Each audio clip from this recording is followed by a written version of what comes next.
Hello everyone, my name is Shreyashree Sharma. जैसे कि आपको पता है, अभी पोल्यूशन बोर्ड में एक ही वैकेंसी निकली थी और अभी हमारा 27 अप्रैल को उसका एग्ज़ाम है और आईआईटी कानपुर उसे कराने वाली है। ठीक है, तो उससे रिलेटेड मैं कुछ इंपॉर्टेंट टॉपिक लेके आई हूँ।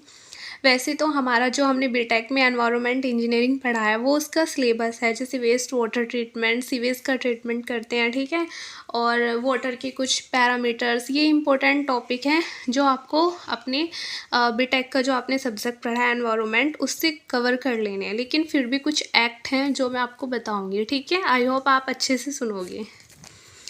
फर्स्ट है national green tribunal, NGT act 2010। NGT एक विशेष संस्था है जो पर्यावरण से जुड़े विवादों को सुलझाने के लिए प्रयोग होती है। ठीक है, ये एक संस्था होती है जो भी एनवायरनमेंट से रिलेटेड कोई प्रॉब्लम होती है उसको ये सॉल्व करती है। कब आई थी ये? 18 अक्टूबर 2010 के अंदर आई थी, अंडर एनजीटी एक्ट 2010 आई थी। ठीक है, इसका पर्पज़ क्या होता है कि पर्यावरण मामलों का 6 महीने के भीतर निपटान करना। अगर कोई भी प्रॉब्लम आ जाती है पर्यावरण से रिलेटेड तो उसको ये 6 महीने के भीतर ही सॉल्व कर देती है। इसका हेड क्वार्टर कहाँ है? न्यू दिल्ली। और इसकी ब्रांचेस कहाँ हैं? भोपाल, पुणे, कोलकाता, चेन्नई के अंदर। और इसमें क्या होता है, एक चेयरपर्सन होता है जो सुप्रीम कोर्ट के अंदर रिटायर होना चाहिए।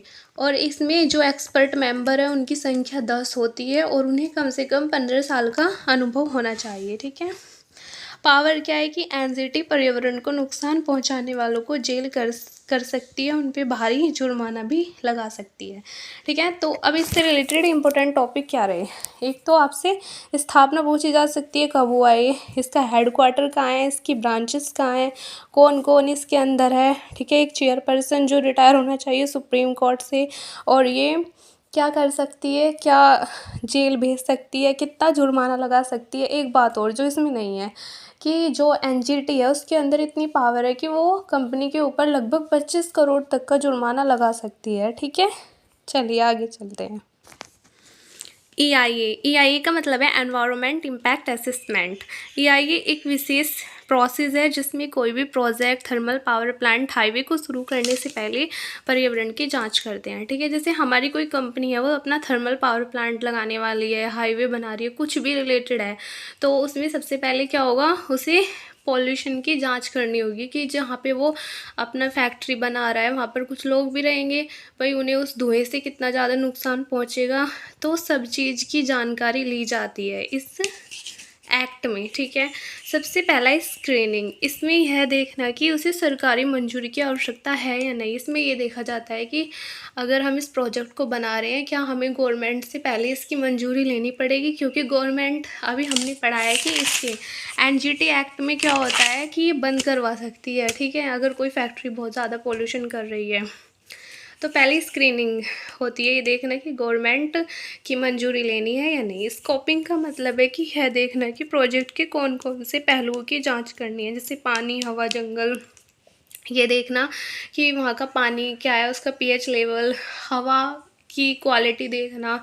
ठीक है, जंगल, वहाँ कोई आसपास कोई नेशनल पार्क तो नहीं है, भाई वहाँ पर जो जीव जंतु हैं उन्हें नुकसान पहुँचेगा। ठीक है, बेस लाइन डाटा, यह जगह का वर्तमान रिकॉर्ड बनाना, जहाँ पे वो जगह है उसका पूरा अच्छे से मैप तैयार करना।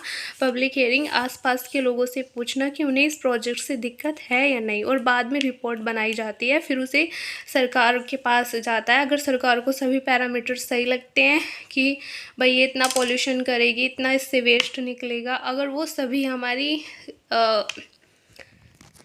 अगर सभी पैरामीटर बिल्कुल सही हैं तो गवर्नमेंट उसे मंजूरी दे देगी। ठीक है, वर्तमान में भारत के सभी प्रोजेक्ट EIA के नियम से ही चलते हैं।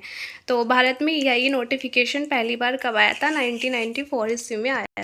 अब हमने ये जो एनजीटी और EIA पढ़ा, इससे रिलेटेड कुछ इंपॉर्टेंट क्वेश्चन है। ठीक है, जैसे कि एनजीटी के अध्यक्ष की नियुक्ति कौन करता है? तो वो भारत का राष्ट्रपति करता है, जो अभी मैंने बताया नेशनल ग्रीन ट्रिब्यूनेंट जो था।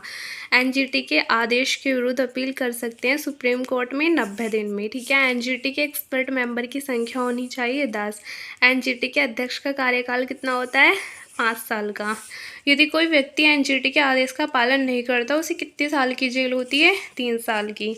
जल प्रदूषण निवारण नियंत्रण अधिनियम 1974 के तहत CPCB के अध्यक्ष की नियुक्ति करता है, केंद्र सरकार करती है।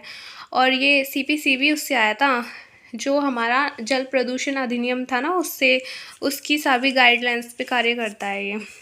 पर्यावरण संरक्षण अधिनियम के उल्लंघन पर कितना जुर्माना लगता है? लगभग 1 लाख का। ये सभी ने पढ़ा होगा, एनवायरनमेंट प्रोटेक्शन एक्ट जो 1986 में आया था। एनजीटी के एक्सपर्ट मेंबर के पास कितना अनुभव होना चाहिए? 15 वर्ष का। केंद्रीय प्रदूषण नियंत्रण बोर्ड की शक्ति किस कानून से प्राप्त है? देखो, जैसे मैंने अभी बताया था, जल प्रदूषण अधिनियम 1974 में। अब है हमारा एनवायरनमेंट प्रोटेक्शन एक्ट, जो ज़्यादातर सभी ने जीके में पढ़ा होगा, ठीक है।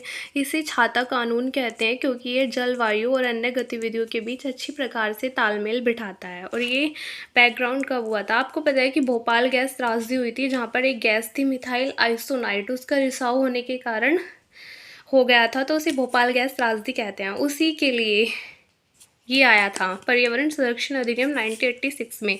इस कानून को लाने का मुख्य कारण भोपाल गैस त्रासदी था, ठीक है। और ये किस आर्टिकल में आता है? हमने पॉलिटिकल साइंस में पढ़ा है। पर्यावरण संरक्षण अधिनियम आर्टिकल 253 में आता है। स्टॉकहोम सम्मेलन, ये स्टॉकहोम सम्मेलन के निर्णय को लागू करने के लिए बनाया गया था। इसके 3 इम्पोर्टेंट सेक्शन हैं। सेक्शन 3 है कि केंद्र सरकार को पर्यावरण की रक्षा के लिए उपाय करने की शक्ति देता है। ये अधिनियम ये बताता है कि अगर मान लो किसी सिटी में बहुत ज़्यादा पॉल्यूशन हो रहा है, किसी राज्य में बहुत ज़्यादा पॉल्यूशन हो रहा है, तो केंद्र सरकार की ये जिम्मेदारी है कि उसको उपाय करे, ठीक है। सेक्शन 5 है कि सरकार किसी उद्योग को बंद करवा सकती है। गवर्नमेंट के पास इतनी शक्ति है, वो किसी भी इंडस्ट्री को बंद करवा सकती है। सेक्शन 15 में आता है कि यदि कोई नियमों का उल्लंघन करता है तो उसे 5 साल की सज़ा हो सकती है और 1 लाख का जुर्माना। अगर कोई भी पर्यावरण संरक्षण अधिनियम के नियमों का उल्लंघन करता है तो उसे 5 साल की सज़ा और 1 लाख का जुर्माना हो सकता है। अब इसमें इम्पोर्टेंट क्वेश्चन क्या है? देखो, भोपाल गैस त्रासदी से पूछा जा सकता है कौन सा आर्टिकल है, किस नियम, किसके निर्णय को पालन करने के लिए बनाया गया है स्टॉकहोम सम्मेलन। और ये 3 इम्पोर्टेंट सेक्शन है जो बहुत ज़्यादा इम्पोर्टेंट है। ओके, कल हम और नियम करेंगे। Thank you so much.